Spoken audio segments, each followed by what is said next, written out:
Shalom, shalom, bien-aimés dans le Seigneur, de là où vous nous suivez. Je suis très heureux de revenir encore dans cette série Vaincre. Nous parlons de vaincre l'impudicité. Nous avons déjà introduit cette série en parlant de l'impudicité et de 5 conséquences de l'impudicité. Maintenant, nous parlerons des stratégies pour vaincre l'impudicité. Je sais que vous avez attendu cela. Nous allons parler aujourd'hui de 4 stratégies pour vaincre l'impudicité. Suivez la vidéo jusqu'à la fin et vous saurez comment vaincre l'impudicité. Peut-être que jusque-là, vous vous battez encore avec la masturbation, avec l'impudicité, avec l'inceste, avec la pornographie. Peut-être que vous vous battez au-dedans de vous. Mais maintenant, nous allons voir comment est-ce que vous pouvez appliquer 4 stratégies bibliques et nous allons expliquer, donner des textes d'appui et des exemples pratiques. Vous allez voir comment est-ce que c'est possible de vaincre l'impudicité. Vous êtes enfant de Dieu, vous êtes serviteur de Dieu, mais il y a encore ce mal qui vous ronge. Suivez cette vidéo jusqu'à la fin et je suis sûr que le Saint-Esprit va vous bénir là où vous êtes. Dans 1 Corinthiens chapitre 6 au verset 18, la Bible dit, c'est l'apôtre Paul qui parle, il dit « Fuyez l'impudicité, quelque autre péché qu'un homme commette, ce péché est hors du corps, mais celui qui se livre à l'impudicité pêche contre son propre corps. » Ici, premièrement, l'apôtre Paul dit que l'impudicité, c'est un péché assez spécial. Il n'est pas comme les autres, c'est un péché pas ordinaire. Ici, il dit que c'est un péché du corps, c'est le corps. C'est le corps qui pêche contre le corps. Ça veut dire que quand on pêche, on déshonore son propre corps. C'est différent des autres péchés qui sont en dehors du corps. Quand on vole, ça peut être poussé par le monde, ça peut être poussé par le diable. Mais il s'agit ici de quelque chose maintenant qui est lié à la chair. C'est le désir de la chair. Et j'en parlerai même, c'est pourquoi il dit dans Galates chapitre 5, en parlant des œuvres de la chair, que les œuvres de la chair sont manifestes, ce sont l'impudicité. Il commence par là, parce que l'impudicité, c'est une œuvre qui touche la chair, c'est au-dedans de nous. Vous ne pouvez pas fuir ça, c'est là. Et quand vous péchez directement contre votre propre corps. Donc l'impudicité, c'est un péché du corps. Alors, pour savoir gérer l'impudicité, pour savoir vaincre ce mal, il faut savoir gérer le corps. Pourquoi? Parce qu'il se trouve là.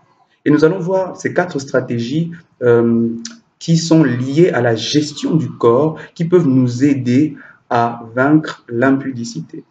La première des choses, première stratégie, c'est savoir gérer vos organes de sens.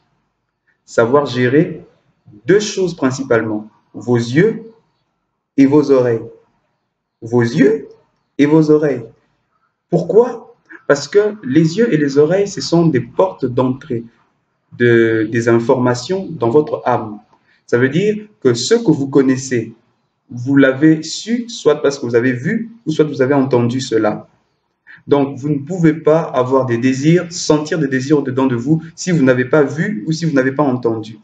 Ça veut dire que si vous fermez la porte de votre âme, c'est-à-dire vos oreilles et vos yeux, vous n'aurez jamais des désirs liés au sexe. C'est pourquoi, dans Job, chapitre 31, verset 1er, il dit « J'ai fait un pacte avec mes yeux afin de ne jamais poser mes regards sur une vierge. » Il voulait dire par là que je ne vais pas convoiter, parce qu'on ne peut pas convoiter si on n'a pas vu. Lorsque vous ne savez pas gérer vos yeux, vous convoiterez toujours et vous aurez toujours envie de commettre l'immoralité sexuelle. Et c'est très très important parce que dans Genèse chapitre 3, au verset 1er, nous voyons comment est-ce que le diable, pour séduire Ève, il commence par lui parler. Ève a d'abord écouté le diable, elle a écouté. Et quand le diable parlait, c'est alors qu'elle vit que le fruit était bon. Encore une fois, les yeux, elle a vu. Et quand elle a pris le fruit, elle a mangé. Elle est entrée en contact avec ce désir de péché. 1, parce qu'elle a vu le fruit. Et 2, parce qu'elle a entendu le serpent lui parler. J'aimerais dire à quelqu'un, sache gérer ces 2 choses. Tes yeux et tes oreilles. Remarquez que même le péché de David, avec Bathsheba, son adultère, la Bible dit qu'il était en train de marcher sur le toit et il a vu une femme qui se baignait. S'il n'avait pas vu cette femme, il ne serait jamais tombé dans l'adultère. S'il n'avait pas regardé cette femme qui était en train de se baigner, il n'aurait jamais eu ce désir de commettre l'adultère et un meurtre après. Frères et sœurs, tant que vous ne gérez pas vos yeux, vous tomberez toujours dans l'impudicité. Il suffit qu'une jeune femme passe et vous la suivez du regard et vous regardez devant, vous regardez derrière et vous êtes toujours là à vouloir regarder. Il suffit qu'une femme passe, vous la convoitez, vous convoitez ses formes, vous convoitez son corps, vous tomberez toujours dans l'impudicité. Si vous ne savez pas gérer vos yeux, quand une femme passe, si vous ne savez pas garder votre regard loin de ce qui se passe là-bas, alors vous ne saurez jamais vaincre ça.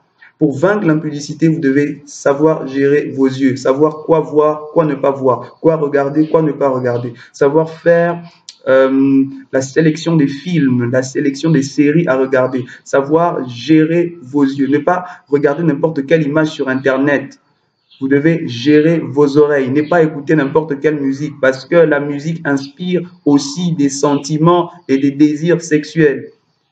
Lorsque vous écoutez à chaque fois des musiques, des chansons profanes qui sont liées au sexe, qui parlent de l'alcool, qui parlent de ces choses, lorsque même vous prenez de l'alcool, ça augmente votre appétit sexuel et c'est alors que vous tombez souvent dans l'impudicité. Vous devez maintenant sélectionner ce que vos yeux et ce que vos oreilles consomment. Si vous ne sélectionnez pas ça, il n'y aura pas victoire contre l'impudicité, mes frères. C'est très important. J'aimerais parler aux hommes. Sachez que les hommes sont attirés par ce qu'ils voient. C'est pourquoi les femmes se maquillent. Mais les femmes sont attirées par ce qu'elles entendent. C'est pourquoi les hommes mentent. Donc les femmes se maquillent pour attirer les hommes parce qu'ils sont attirés par ce qu'ils voient. Et les hommes mentent pour attirer les femmes parce qu'elles sont attirées par ce qu'elles entendent. C'est pourquoi, chères sœurs, n'écoutez pas les flatteries de n'importe quel frère. N'ayez pas l'habitude de vouloir toujours écouter. À chaque fois que vous écoutez, ce frère est en train de vous séduire et alors vous tomberez à la fin. Et mes frères, ne suivez pas, ne regardez pas, ne matez pas. À chaque fois, vous êtes en train de regarder ces sœurs qui s'habillent mal et vous êtes là toujours en train de regarder, oh, ils s'habillent mal, regardez-la. Mais en même temps, vous regardez. Ça veut dire que vous êtes en train de nourrir votre désir sexuel en regardant. C'est en regardant que vous nourrissez vos désirs. Frère, lorsque vous ne gérez pas vos yeux comme Job, Job qui dit « j'ai fait un pacte avec mes yeux afin de ne pas la poser sur une vierge, de ne pas poser mon regard sur une vierge ». Si vous ne faites pas ce pacte avec vos yeux, l'impudicité sera toujours à votre porte. C'est très important. La Bible dit dans Matthieu chapitre 6, verset 22, « L'œil est la lampe du corps. » L'œil est la lampe du corps. Si ton œil est en bon état, ton corps, tout ton corps sera éclairé. L'œil, lorsque ton œil est en mauvais état, la lampe de ton corps est éteinte. Ton esprit est éteint. Lorsque tu ne vois pas, lorsque tu vois des mauvaises choses et que finalement ta vision spirituelle s'est éteinte, alors c'est terminé. Même si vous opérez dans le prophétique, à vous qui êtes prophètes et vous qui prophétisez, sachez que si vous ne gérez pas vos yeux physiques, vos yeux spirituels vont mourir. Je répète, si vous ne gérez pas bien vos yeux physiques, vos yeux spirituels vont mourir. Ça veut dire que vous allez éteindre votre vision spirituelle. Vos songes et vos visions ne seront plus clairs. Vous ne verrez plus rien, ou soit vous vous réveillez le matin, vous oubliez tous vos songes. Pourquoi? Parce que vous avez suivi des films, vous avez eu des pensées impures, des films impurs, et cela a finalement ébloui votre esprit et dérangé la vision spirituelle que Dieu vous a donnée. L'œil est la lampe du corps. Romains chapitre 10, verset 17 dit « Ainsi la foi vient de ce qu'on entend, et ce qu'on entend vient de la parole de Christ. » Ce qu'on entend vient de la parole de Christ. Si la foi peut venir de ce qu'on entend, le doute aussi peut venir de ce qu'on entend. Et aussi, les désirs charnels peuvent venir de ce qu'on entend. Lorsque vous entendez à chaque fois les gens parler du sexe, les gens parler de l'impudicité, de leurs expériences sexuelles, vous avez un entourage qui ne fait que vous parler de ça, vous finirez par tomber. Pourquoi? Parce que ce que vous consommez, ce que vous entendez va vous pousser toujours à commettre l'impudicité. Mes frères, mes sœurs, Apprenez à écouter de la bonne musique. Apprenez à écouter la louange, l'adoration, la musique et glorifier le Seigneur. Comme l'apôtre Paul le dit, entretenez-vous par des cantiques spirituels, des hymnes et des chants qui glorifient le Seigneur. C'est très, très important. La deuxième des choses, la deuxième stratégie, c'est savoir gérer ses désirs. Savoir gérer ses désirs. Quand je parle de désir ici, je parle des passions, de ce que nous ressentons dedans de nous, de ce que nous ressentons comme envie. Parce que normalement, le sexe, c'est un désir, c'est une envie.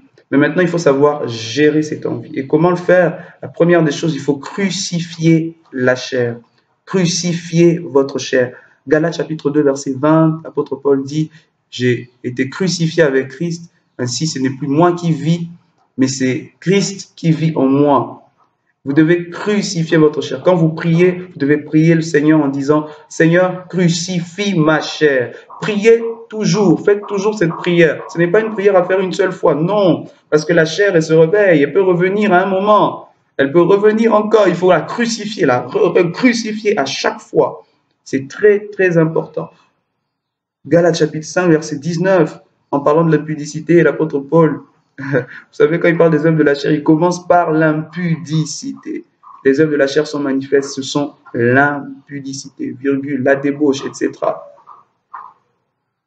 Verset 24, toujours dans le même chapitre, il dit que ceux qui sont à Christ ont crucifié la chair avec ses passions et ses désirs. Si vous êtes vraiment à Christ, alors vos passions et vos désirs doivent être crucifiés. Vous devez crucifier ces désirs et ces passions qui vous poussent toujours à draguer des femmes mariées, à draguer des hommes mariés. Vous, ma sœur, vous devez crucifier ces désirs qui vous poussent à sortir avec 2, 3 hommes en même temps. Vous devez crucifier ce désir. Crucifiez-le au nom de Jésus. Et vous devez, deuxièmement, vous décider de ne pas faire l'impudicité, de ne pas commettre ça. Parce qu'en soi, quand on parle de désir, c'est quelque chose que vous pouvez maîtriser, quelque chose que vous pouvez gérer. Le désir, ce n'est pas une obligation, vous n'êtes pas obligé de le faire. Par exemple, vous pouvez avoir envie d'acheter du pain ou de manger un gâteau, mais après vous vous dites non, je vais jeûner. Vous dominez vos désirs par le jeûne, vous dominez vos désirs. Et le jeûne, c'est une activité qui vous permet de gérer votre chair. Votre esprit prend l'ascendance sur votre âme et sur votre corps. Apprenez à jeûner. Le jeûne vous permet de gérer vos désirs, que ce soit vos désirs alimentaires, que ce soit vos désirs sexuels. Le jeûne vous permet d'écraser les désirs de la chair. Décidez-vous simplement et faites preuve de bon sens. Vous savez, des fois, comme mon pasteur le dit, on n'a pas besoin du Saint-Esprit pour certaines choses. Il y a des choses qui nécessitent juste d'avoir le bon sens. Quand vous avez le bon sens, vous dites, je ne peux pas sortir avec ma sœur, je ne peux pas sortir avec ma cousine, je ne peux pas aller avec une femme en dehors de mon mariage. Ce sont des choses qui demandent simplement la sagesse, le bon sens. Vous n'avez même pas besoin du Saint-Esprit, non. Vous avez simplement besoin du bon sens afin de ne pas commettre ces choses.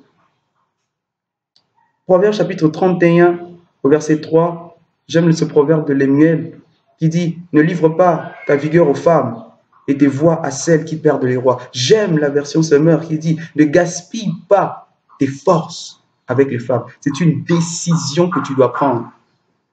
La tentation est là, mais tu dois décider de ne pas tomber. Tu dois décider de ne pas tomber. Genèse chapitre 4, verset 7, lorsque Adam a eu ses 2 enfants, Caïn et Abel, Caïn devient éleveur, Abel devient berger. Et vous connaissez l'histoire comment Caïn a tué Abel. Mais avant que Caïn ne tue Abel, Dieu lui dit, le péché se couche à ta porte, mais toi, domine sur lui. Apprenez à dominer la tentation, à dominer le péché qui se couche à votre porte. Et le Seigneur vous bénira.